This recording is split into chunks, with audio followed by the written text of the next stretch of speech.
all of a sudden he sees an eagle swooping down in his direction. Right? A very, very big eagle.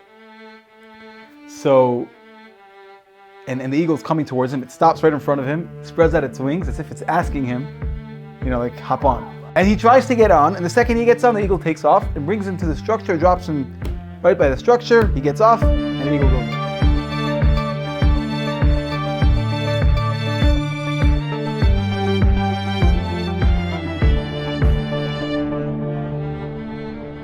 Everybody, just want to make a disclaimer here. So, there seems to be, I don't want to say conflict, but there seems to be some information about the Mikdash Melech, the person in the story who we're going to talk about. There's information that seems to be missing online, or I haven't found anything yet that necessarily supports, not that it contradicts, but that necessarily supports what it says in this story as far as the location. But this is from obviously this is from the Minchas Lazar, from the Munkatcher Rebbe, and it's a credible source enough for me, should be for you as well. So enjoy the story. Just wanted to say that because when I did my research about the Mikdash Melech and where he lived, and especially where he passed away, he's buried in London, I thought that it was interesting because there is, I guess, it's hard to find information about him, about his time in Eretz Yisrael. Anyway, enjoy the story. Good Tavach, everybody. Good Tavach. Thank you for being here. Welcome to the Pray Hard, Play Hard YouTube channel and podcast. If you're watching and listening, thank you very much. This week's story is absolutely wild. If you saw the Parsha... Pause the video now and subscribe so you can get all the feeds all the time. Yes, sir. And if you watched the Parsha show, you heard a little preview of the story. But basically, the Minchas Elazar, the Munkatcher Rebbe, so he writes a story. He said a story. It was written by, I forgot the name of the sefer. I saw this story in the sefer Eitzer Ploy Sater. He brings down a sefer that cites the Minchas Elazar, the Munkatcher Rebbe, who said in the name of his grandfather who heard the story from one of the elderly people in Tzfas who lived there for many, many years, and he saw a handwritten account from the Mikdash Melech. The Mikdash Melech his name was Rav Agoin Sar Shalom Buzaglo. He wrote the Sefer Mikdash Melech, and he wrote a handwritten account of what happened to him. Why did he name the Sefer after himself? No, his name was Rav Sar Shalom Buzaglo. All those guys are named after that took me some time. Okay, so Catch up. I know, right? So Rav Sar Shalom Buzaglo, from now we're going to call him the Mikdash Melech, he was going, for his whole life, he wanted to move to Tzfas. He wanted to go to Eretz Yisrael, and specifically to Tzfas. He lived in London, and he finally took a boat. Right? He hopped on a boat, and they were on their way to Eretz Yisrael, and on the way, they made a stop on a random island. The island had a thick forest on it, and people got off to spazier, to walk around. Now he gets off, and he's very lost in his thoughts. Whatever, he's probably thinking Divrei Torah, whatever it is, and so much so that he just walks and wanders, and only much later does he realize that he has to get back to the boat. So he goes as fast as he can, tries to find his way back. He gets back to the place, and the boat's gone. Oh, I predicted that. Can't predict the rest. You see, there it is. But wait, there's more. This will shock you. This story's really. And so, fine. So now he's all scared. He doesn't know what he's going to do with his. How is he going to get to Eretz Yisrael? How's he going to get off the island? So he starts to walk back into the direction where he was walking before, and he's thinking about what he's going to do. and it was Erev Shabbos. It was Erev Shabbos. So he's going to have to spend Shabbos. The sun's already coming down. He's going to have to spend Shabbos. He doesn't have a place to sleep, nothing. So he's thinking to himself, he's thinking, Eibishter, help me. And from the distance, all of a sudden he sees, it looks like there's a structure. So he wonders, who could live over here, right? He's thinking, should I go to the structure? It's probably bandits, pirates who, this is their hideout, and they go and they, try to, rob ships, whatever it is. And all of a sudden he sees an eagle swooping down in his direction, right? A very, very big eagle. So, and the eagle's coming towards him. It stops right in front of him, spreads out its wings as if it's asking him, hop on. To hop on. And he tries to get on, and the second he gets on, the eagle takes off and brings him to the structure, drops him right by the structure. He gets off, and the eagle goes away. So now he's like, okay, I'm here. Okay, I don't know what? Okay, yeah. That's the story. What? Yeah. Yeah. We're flying on the wings of eagles. No, it's not Mechas Lazar. The Mikdash Melech. Oh, the Mikdash Melech, sorry. Mechas Lazar brings the story down, or he said the story. So he tries the door. It's open. He walks inside, and it's the most beautiful. It was a beautiful palace. He walks inside, and he sees marble, golden beams, lavish things out there. And he realizes, wow, the Eibishter, how wondrous are his ways. He brought me to a place where I'll have, I'll be in a beautiful place for Shabbos. And he realizes that, Hashem answered his prayer. So he said, Eibishter was, my minhag is always to go to mikveh before Shabbos. And So the eagle brings him a mikvah. and then No, it's a snort. No. So he sees in the next room. He looks. Next room, there's a mikveh. He goes. He gets out of the mikveh. He goes in. He goes out. He says, "Hey, Bishtar, I always put on, four white pieces of clothing for Shabbos. Whatever the four big begadim are." He sees in front of him. There's four pieces of clothing. White clothing. He puts them on, and he says. God loves this guy. Yeah. That was like a fairy tale. And He's a very big tzaddik. I mean, yeah. I can see where fairy tales have their source now. Yep. Everything. And listen, it gets better. It gets better. So he starts and he says, Eibishter, normally I learn Maseches Shabbos before Shabbos. He would take in Shabbos by learning Maseches Shabbos. All of a sudden there's a Gemara, a beautiful Gemara in front of him. He opens up. He says, Eibishter, normally it's a minhag that I taste the food of Shabbos before Shabbos, and there's a table with fish on it, and he takes in Shabbos, Pashut, beautifully. I usually spend Shabbos at my home with my wife and kids. Yeah, I'm waiting for that. Hey, Mr. It's a minute that to be in the Beit HaMikdash for Shabbos at the Mashiach. It's a good question, yeah.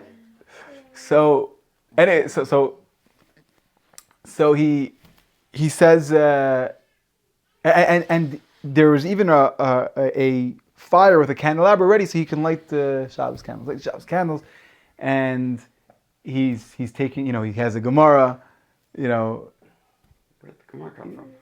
He asked the Gemara came. The same place where the eagle came from. How many? That's how many shrooms do you have at this point? That's where you're asking your question? Yes. Stay with the story. Stay with the The story. food. Okay, 1 second. So so he takes in Shabbos like a king, yeah? He asks for minion, and the Sheminian shows up. What? He didn't ask for minion, but listen. Slow down, guys. So he hears from behind the other side of the room, behind a wall, which is like a room right next to him, he hears movement. People are coming in. So he's like, what's going on over here? Who's here? He tries the door. With Mikdash Melech? It's a good question. What year he lived in, I don't know. Ask these questions afterwards. So Well said. So he Listen to the he hears this story. noise. He tries the door, Crazy. and he can't get in. So he realizes this is a territory that's off limits. And he hears people get together, start davening Mariv with a beautiful tune and a lot of Chavana, and he joins. And afterwards, after davening, it becomes very, very quiet, and he sees that there's a table set up with food and drink and everything, kol matamim. and he eats, and he does his whole seder, and there's a bed ready for him, and he goes to sleep. Fine. Next morning he wakes up, he goes to mikveh again, and again he hears the sound of people coming in. They get the Kriyas Torah, and he hears who they're calling up for the Aliyah. They're calling up all the Shivaroyim. They call Abraham, Yitzchak, Yaakov, Moshe, Aaron, Yosef, and David HaMelech. And he, all of a sudden, he gets very, very scared. He realizes in whose presence he is, and it only intensified his joy and his kavanah. Anyway, so after so after davening,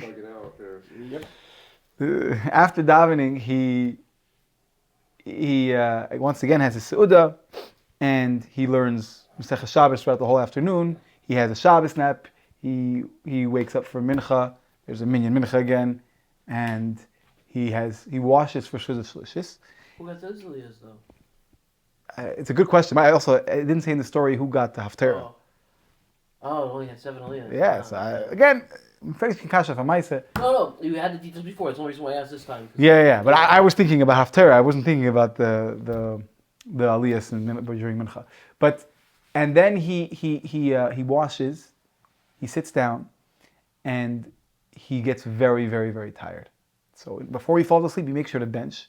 And the moment he finishes benching, before he can even lift himself up to go and lie down in a bed, he falls asleep on the table. The eagle didn't take him to bed. And it's mamish. This is as Shabbos is going out, right? So he starts to dream that it's Matzah Shabbos, and he's in the Beis Din Shel Maila. He's in the court of heaven, heavenly court, and they're judging all the neshamis that passed away on Shabbos. Whoa. Because on Shabbos there's no judgment, right? There's no Gehenim. All souls go out of Gehenim. Shabbos is like a break. So right after Shabbos they go back to we gotta see what happens to the souls that passed away on Shabbos, the souls of the people who passed away on Shabbos. We have to judge them now. And the Seder was like this: whenever someone was declared a tzaddik, they would celebrate. There would be a big celebration and a big commotion, and they would say, "Make room in Gan Eden," and many neshamas were being judged. Amongst the people who were being judged, there was an 80-year-old man from a town right next to Tzfas. He was a very respectable man, a Yerei Shamayim. He lived his whole life serving the Eibishter, and he had a tavern in where he lived, right next to Tzfas. And that was who he was. And they judge him and they say, "Oh, he's a tzaddik," and they celebrate. And he's about to go to Gan Eden. All of a sudden, a malach comes clad in black, a prosecuting angel, a scary-looking angel, and he says, "Not so fast." What happened? Dun, dun, dun, dun. So they say like this. He says like this. There was one time that an Arab came to him demanding some kind of alcohol. And he said, "It's Shabbos. I'm sorry, I can't sell to you." And this Arab... Muslim drinks alcohol. That's not... Arab. I didn't say Muslim, Arab. That's what I'm asking. A rogue Muslim. I have no clue. I'm going to withhold my comments, all right? Hold your comments till the end, please. You should know, I got a comment on my Parsha video that it was someone who was citing the Quran to me. I said respectfully, I disagree with you. I said it very nicely, anyway. No, it was very civil. He was talking about what they say about what happened to Pare. But anyway, back to the story. Anything with Nineveh? No, he actually says that he was. Whatever, it doesn't matter. Yeah, It's not I mentioned Nineveh, but he mentioned something else. So what did the eagle do next? The eagle did very good. So he says what happened. So the Arab came to him, asked him for mashka, and he said no. And then the Arab threatened his life. He said, "I'm going to kill you if you don't give it to me." So he said, "Okay, go, take what you want. Don't pay me." He wasn't going to do business on Shabbos, and he left. The problem is that might be, to give. The Tosfos says that to give a guy who's standing outside and you put it in his hand, him take it out, it's an Isser D'Rabbanan on Shabbos. And the whole, and really, if you look at it, he wasn't Mila Machal Shabbos, right? And that's what his attorney, right, his defending angel, says, "What are you talking about? He wasn't Machal Shabbos. And also he threatened his life. This is like a maybe was Machal Shabbos according to one opinion, and even then, it was ridiculous. But for some reason, they upheld it in Beis Shamayla. You know, We asked his opinion. whose opinion? The Mikdash Melech's opinion? They didn't ask his opinion, but you'll see what happened. So they say like this. They say because there was some kind of Chil Shabbos involved, he's going to have to wait for 7 years before he can go to Gan Eden. Until then, he's just going to have to wait around, which is a very big tsar, very big pain. It's very, very painful for the neshama. And the Mikdash Melech doesn't understand anything that's going on. First of all, it wasn't really Machal Shabbos. Second of all, even if it was, he was allowed to because his life was in danger. And a Rasha, even the biggest Rishayim go out 11 months, exactly, less than 12 months. So what's 7 years? He doesn't understand. He had so much Rachmanis, and he felt so bad, and he realized what a special soul this person was, and what a good person was. He said, he goes up in front of Beis and he says, I am ready to take upon myself the punishment instead of him. Let him go to Gan Eden, and I'll take 7 years of wandering. Whoa. Yeah. You know? I mean, he's on an island anyway, right?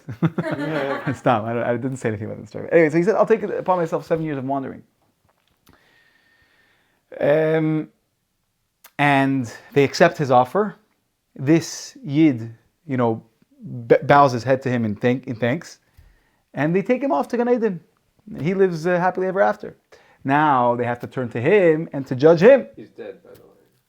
We kind of got that. The soul lives on happily ever after in Gan Eden. Okay, so now what happens is they have to judge him. Now they turn to him and they say, you just did not a small thing that you did. You took upon yourself 7 years of exile for someone you never met and you never knew, and you did it just, out of Rachmanis, and he was a goin, he was a tzaddik. Zu terev v'zu right? How is that possible? So they said, we'll do like this. We'll take every year and a day will be considered a year. So you only have to go and wander for 7 days. And wandering means you don't stay the same place for more than one night in a row. So as long as you go sleep at a different place, you're wandering. It's right, considered wandering. So he said, this old man who just passed away has 7 sons. Spend a night by each of his sons, one night, Yaitse. And that's the verdict. He wakes up and he finds himself without any of nothing's there anymore. Everything disappeared. No mikvah, no palace, no table, no bed, no eagle, no nothing. And he finds himself in the middle of a field and he sees people coming toward him with lanterns. It's middle of the night. And they walk over to him and he asks them, well, where am I? Where is this place? So they say, you're in Tzfas. You're in the cemetery of Tzfas. Whoa. And they ask him who he is. He said, I don't know what to answer you, but where are you coming from? So they say, we're coming back from burying an old man, 80 years old, from a town nearby. And we were coming back from burying him. And he realizes that this is the exact, everything to the detail of what happened in his dream. This is what's going on. So he says, listen, I came here to learn Torah, and I have nowhere to stay. And right away, this old man's 7 sons were part of the these people, the procession, coming back from burying their father, and the Mikdash Melech realizes that the Eibishter somehow brought him through the heavens, whatever it was, to Tzfas, from the island. And these 7 sons start to all fight with each other about where he should stay. So he says, hey, you don't have to fight. Well, I'll stay. Right, they all wanted the schus to have this. They were obviously able to tell he was a Talmud Chacham and a Yirei Shamayim. They wanted the schus to have him. So he said, don't worry, I'll stay by each of you one night. Is that okay with you? And they said, no problem. And he was able to, fulfill what was in the dream. And the rest of his days he spent, in Tzfas, respectively. And this is the story, a wild, wild story of the Mikdash Melech and the eagle. It's actually funny you fixated on the eagle because the reason why this story was brought down is because it was brought down as in this sefer. It brings all different interesting things about the parsha, and in our week's in Parsha Yisro it talks about Eschem al Kanfin Hashem. Hashem brought us to speak on the eagle's wings and the wings of eagles. Anyway, we should witness wacky miracles like this, and we should see Mashiach. We should experience the eagle's wings to Yerushalayim, to Beit Hamikdash Shlishi. This is a hakel event, and much love to everybody, whether you're watching or listening. Shout out to Enslavement, bro. Enslavement. He's on. Yeah. It was Yossi, what's up, man? Ubale. And yeah, whether you're watching, please like and subscribe. Please leave a comment if any question or Remember, whatever like it and is. subscribing is free. ET's 450, as they say. 450, my fit in. And if you're listening, thank you for listening. Please rate and recommend. Love you guys. B'tevach.